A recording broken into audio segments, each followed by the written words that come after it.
that nothing can dim the flame of liberty that burns in the heart of free people. And Mr. President, the American people, Democrats, Republicans alike, families all across our nation, understand what Ukraine is fighting to defend, what generations of Americans have also stepped up to protect and preserve.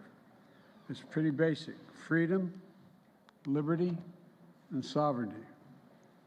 And as I made clear at the UN this week, and you were there, the entire world has a stake in making sure that no nation, no aggressor is allowed to take a neighbor's territory by force. The American people will never waver in our commitment to those values. That's why, together with our allies and partners, we will continue to provide security assistance to support Ukraine's progress in reclaiming its territory. And we'll continue to provide humanitarian aid to help millions of innocents suffering from Russia's aggression. And what they've done to your children is criminal. And we're going to continue to support Ukraine's diplomatic effort to deliver a just and lasting peace, a peace that protects Ukraine's sovereignty and territorial integrity. Russia alone stands in the way of peace. It could end this today.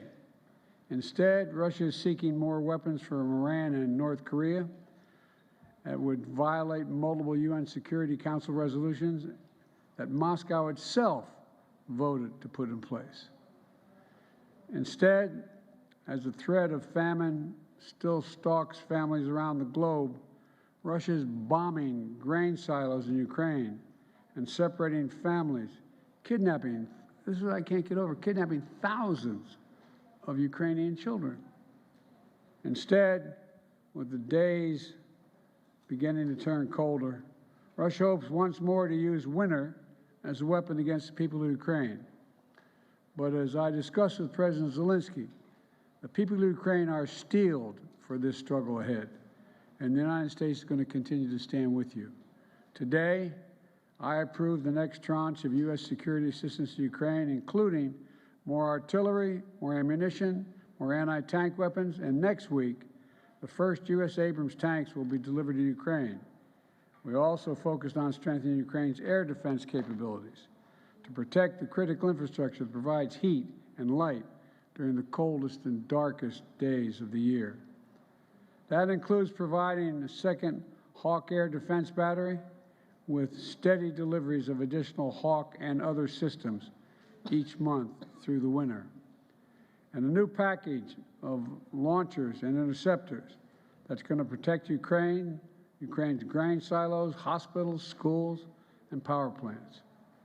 That will help save Ukrainian lives.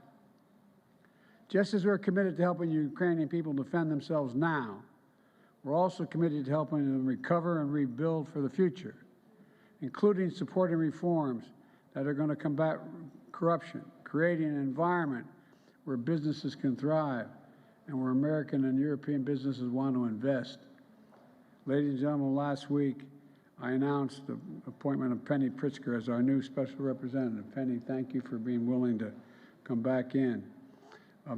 She's going to be the special representative for Ukraine economic recovery to help Ukraine reopen markets, mobilize investments, and make the necessary economic reforms as needed.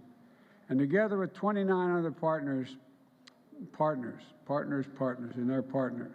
we're committed to help Ukraine build a force capable of ensuring Ukraine's long-term security, capable of deterring future threats against sovereignty, territorial integrity, and freedom, which are underway now. Because that's what this is all about, the future of freedom. America can never, will never walk away from that. That's why 575 days later, we stand with Ukraine and will continue to stand with you, Mr. President. And that's why we're so proud of being able to be with you. Mr. President, we're with you, and we're staying with you. Thank you so much, Mr. President. Thank you for all these 575 days. Yes, and thanks to American people. All these days, they are together with us, with Ukrainians, with ordinary people, all of us. Thank you so much. Thanks you, your team, Congress, and thanks journalists that for all your messages to your society and to the world that you share the truth about this tragedy, aggression from Russia. So thank you very much, dear Mr. President Biden. Thank you for a warm meeting and very productive, strong negotiations.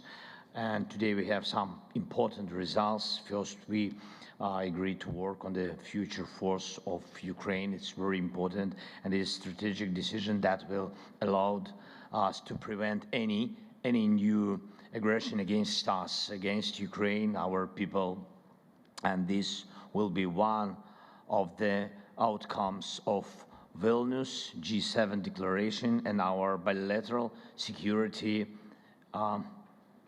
arrangements.